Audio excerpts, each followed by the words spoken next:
பிரியமானவர்களே, நமது ஊழியங்களுக்காக ஜெபிக்க மறவாதிருங்கள். ஒவ்வொரு நாளும் கர்த்தருக்கு சித்தமானால் ஒரு நிமிடமாகிலும் எனக்காக நமது ஊழியங்களுக்காக ஜெபியுங்கள். நீங்கள் விரும்பினால் நமது ஊழியங்களுக்கு காணிக்கை கொடுத்து தாங்குங்கள். கிராம ஊழியங்கள், பத்திரிகை ஊழியங்கள், சிறு பிள்ளைகள் மத்தியில் ஊழியங்கள், பல காரியங்களை கர்த்தருக்கென்று செய்து வருகிறோம். உங்கள் ஜெபத்தில் நினைவு கூறவும், நீங்கள் விரும்பினால் காணிக்கை கொடுத்து தாங்கவும் உங்களை அன்பாய் கேட்டுக்கொள்கிறேன். பிரியமானவர்களே, யோபு பக்தனுடைய வாழ்க்கையில் நடக்கிற சம்பவங்களை கவனித்து பாருங்க. யோபுவின் புஸ்தகம் 5ஆம் அதிகாரம் 7-8 வசனங்களை பாருங்க. அக்கினி பொறிகள் மேலே பறக்கிறது போல மனுஷன் வருத்தம் அனுபவிக்க பிறந்திருக்கிறான். ஆனாலும் நான் தேவனை நாடி என் நியாயத்தை தேவனிடத்தில் ஒப்புவிப்பேன். அல்லேலூயா. ஒரு பெரிய உபத்திரவத்தில் அகப்பட்ட யோபு சொல்லுகிறார்,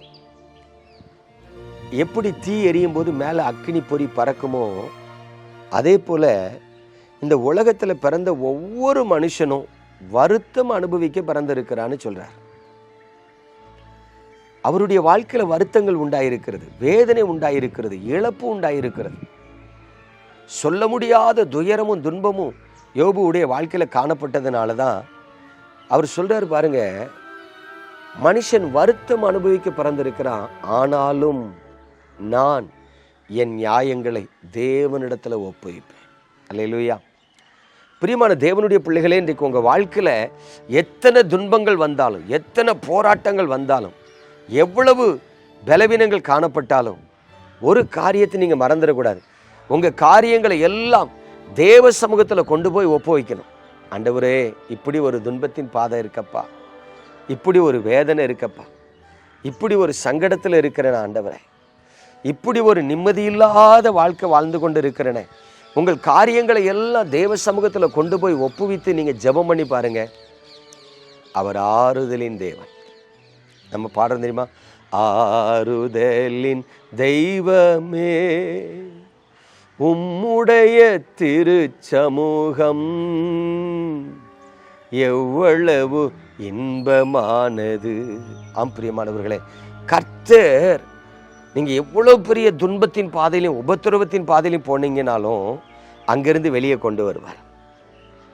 அதிலிருந்து உங்களை விடுதலை ஆக்குவார். உங்களுக்கு சமாதானத்தை தருவார், உங்களுக்கு சந்தோஷத்தை தருவார். உங்களை கண்ணீரை துடைத்து கிருபையாய் நடத்தி பாதுகாப்பார். அல்லேலூயா. யோபுடைய வாழ்க்கையில் வந்த உபத்திரம் உங்களுக்கு தெரியும், யோபு கடந்து வந்த துன்பத்தின் பாதை உங்களுக்கு தெரியும். ஆனால் யோபு தன் நியாயங்களை, தன் காரியங்களை தேவனிடத்தில் ஒப்புவித்ததுனால வேதம் சொல்லுகிறது, யோபுவின் முன்னிலைமை பார்க்கிலும் பின்னிலைமையை தேவன் ரெட்டிப்பாய் ஆசீர்வதித்தார். பிரியமானவர்களே, இன்றைக்கு உங்கள் வாழ்க்கையில் ரெட்டிப்பான ஆசீர்வாதம் வேணுமா? உங்கள் சிறையிருப்பு மாறணுமா? நீங்கள் சிறந்தவர்களை சந்தோஷமாக இருக்கணுமா? வருத்தத்தில் சோர்ந்து போயிடாதீங்க, துன்பத்தில் மனமுடைந்து போயிடாதீங்க, வேதனையில் கர்த்தரை விட்டே தூரம் போயிடாதீங்க. உங்கள் நியாயங்களை, பிரச்சனைகளை கர்த்தருடைய பாதத்தில் கொண்டு வந்து வைத்து ஜெபம் பண்ணி பாருங்க. கர்த்தர் உங்களை ஆசீர்வதிப்பார். 9வது வசனத்தில் அவர் சொல்றாரு, என் நியாயங்களை கர்த்தரிடத்தில் ஒப்புவிப்பேன்னு சொல்றாரு. சொல்லிட்டு 9வது வசனத்தை பாருங்க, ஆராய்ந்து முடியாத பெரிய காரியங்களையும் எண்ணி முடியாத அதிசயங்களையும் அவர் செய்கிறார். அல்லேலூயா. அப்படியானா உங்கள் நியாயங்கள், உங்கள் பிரச்சனைகள், உங்கள் தேவைகள், உங்கள் போராட்டங்கள், உங்கள் பலவீனங்கள் எல்லாவற்றையும் தேவ சமூகத்தில் கொண்டு வந்து வச்சிங்கன்னா கர்த்தர் உங்கள் வாழ்க்கையில் ஆராய்ந்து முடியாத பெரிய காரியங்களை செய்வார். அல்லேலூயா. ஆம் பிரியமானவர்களே, ஆகவே நீங்கள் தேவ சமூகத்தில் தைரியமாக இருங்க, கிருபை உங்களை தாங்கி நடத்தும். நம்ம ஜெபிப்போமா? எங்கள் அன்பின் பரலோக தகப்பனே, இந்த பரிசுத்தமான நல்ல நாளுக்காக உமக்கு ஸ்தோத்திரம். உமது கிருபையின் கரத்தில் எங்களை தாழ்த்துகிறோம், உமது கிருபையின் கரத்தில் எங்களை அர்ப்பணிக்கிறோம். ஆண்டவரே, இந்த நாளிலும் உங்கள் முகத்தை எங்கள் மீது பிரகாசிக்க பண்ணும் அப்பா. உம்முடைய பிள்ளைகளாகிய நாங்கள் வருத்தம் அனுபவித்த காரியங்களில் எல்லாம் கர்த்தர் எங்களுக்கு சந்தோஷம் உண்டாக காணப்படுவீராக. இந்த ஜெபத்தை கேட்டுக்கொண்டிருக்கிற இந்த செய்தியை கேட்ட உமது பிள்ளைகளை நன்மையால் திருப்தியாக்குவீராக. ரஞ்சித், தேவன் உனக்கு நிச்சயமாக நியாயம் செய்வார். கமலா, உன் துக்க நாட்கள் முடிந்து போகும் என்று சொல்லுகிறார். இதோ சிறையிருப்பை திருப்புகிற தேவன். சாந்தி, ஏதோ எனக்கு ஒரு வாசல் திறக்கலையே, நான் வீட்டில் சும்மா இருக்கிறேன்னு நீ நினைக்கலாம். கர்த்தர் சொல்லுகிறார், உனக்கு அனுகூலமான துணையாக இருப்பேன், உன்னை ஆசீர்வதிப்பேன்னு சொல்லுகிறார். ஆண்டவரே, ஒவ்வொரு பிள்ளைகளையும் ஆசீர்வதிங்கப்பா.